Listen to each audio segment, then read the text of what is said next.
2022, I purchased 78 acres of raw land to turn it into a farmstead. In this video, I'll walk you through the 10 mistakes I avoided or wished I had avoided so that you don't make them too.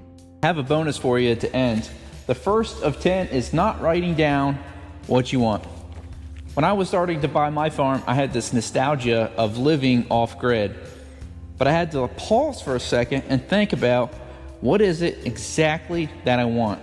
And there was 5 things, and it took me 3 years to find these 5 things. My criteria was a minimum of 50 acres, close to the city, several acres of woods, space to build, and a creek.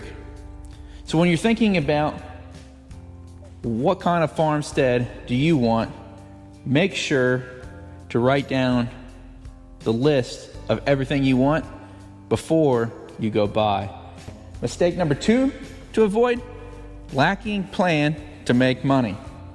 I'm gonna start off with my story. I didn't do this. I bought this property during the height of the cerveza sickness. I just wanted to get away. Things were looking very gray where we lived, like most of the world. I bought it for a defensive play in case things got worse, that I could sustain myself and my family. By the grace of God, I purchased a big enough property that we can develop a income generation off of this land that's pretty significant. And so the mistake here is not making the plan, and the lesson to take from this is, before you go buy your piece of property, decide how much money that you and your family need to live off of, and then do what Joel Salatin calls a fill it up exercise to see if that land can produce enough income for you and your family. Most likely that path to income is going to be your farm store. So make sure that you have enough production on that land to sell direct to consumer in your farm store. The third mistake to avoid: ignoring pasture potential. The mistake that I did was that when I purchased this farm, I was a little bit more emotional than I was logical. Everything above ground looked great, but below ground, it was dead. The lesson here is do soil testing and look at your nutrients in the ground. For me, the NPK was fine. What was really bad is that I had heavy compaction. Below 1 inch was greater than 300 PSI. And then also I had low organic matter. How does that affect the pasture potential? Low organic matter, I'm not going to save any kind of water during drought time. With the compaction, the grasses, forbs, and lagoons are not going to come up. At least they didn't come up for me. And so what I had to do is invest in tillage equipment, chisel plow, a disc, rototiller, cultipacker, and a broadcast spreader in order to plant my new cocktail of grasses, forbs, and lagoons. And you can avoid that by just thinking about that before you go buy, because if you know this data, it'll help you negotiate your price. It's something I wish I would have done. Mistake number 4 to avoid: buying too far from the city. Avoid falling in love with cheap land, because most likely with today's prices, it's going to be far away from the city. The distance is going to kill your farm store. The closer you are to the city, the closer you are to your customers. So my story is that I'm only 7 miles from a population greater than 50,000.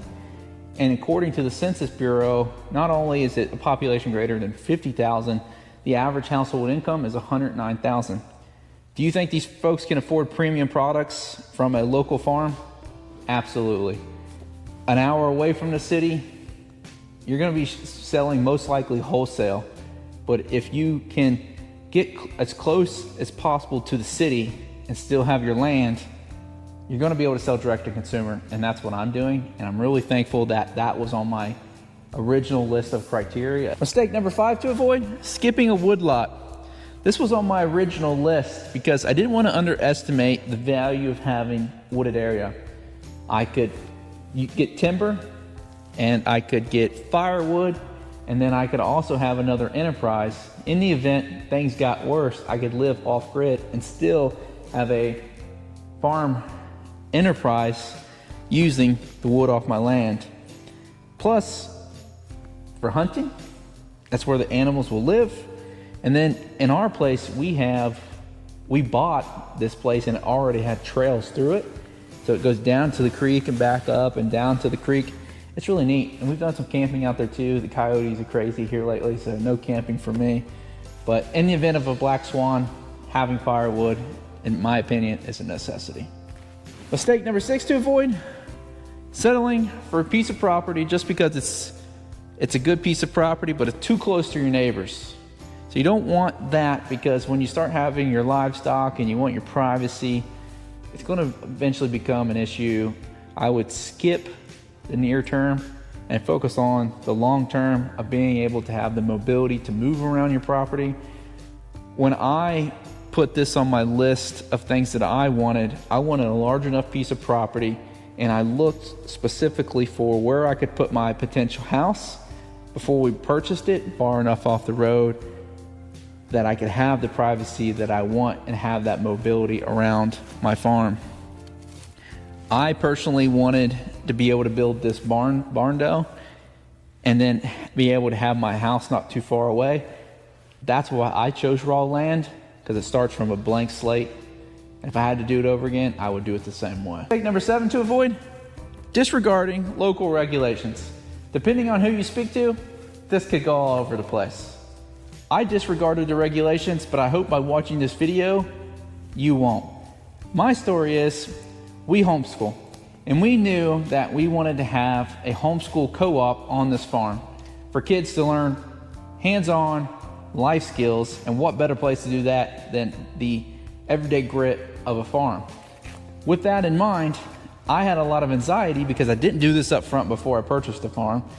So what I did is I went to the local zoning folks and I had a presentation prepared, and I presented it to them, and I said, is there any reason why you don't think this is agritourism? And they said, no, we agree with you that that is agritourism. If you go to buy your farmstead, make sure that you're checking the local regulations. Mistake number 9 to avoid: overlooking public utilities. As much as we all love to live off grid, I still wanted the luxury of having the public utilities. To my surprise, I didn't know this up front. It was in the paperwork. I just overlooked it.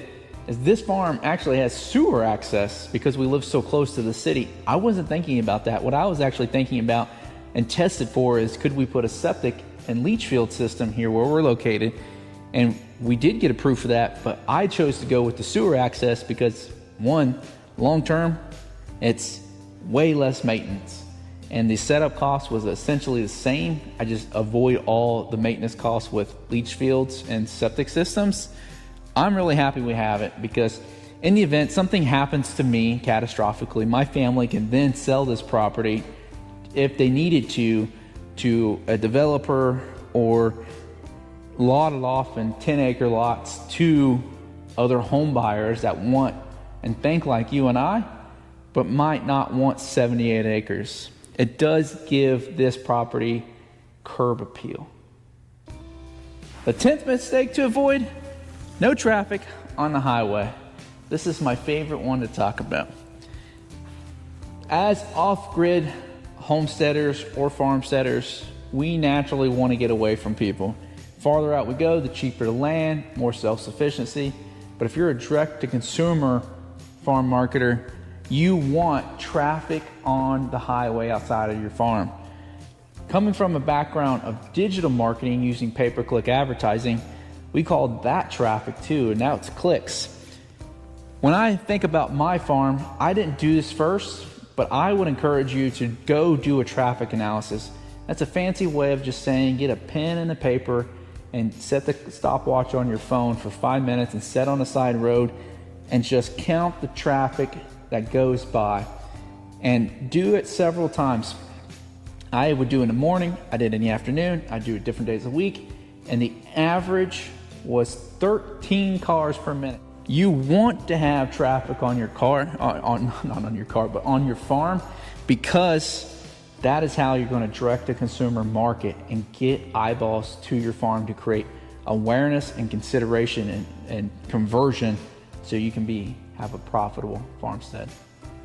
For the bonus, I want you to put your business cap on to see through your eyes, not with your eyes. You don't look at what's coming.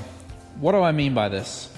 You're going to want to call your local zoning officials or attend a local zoning meeting to find out what are the expansion plans.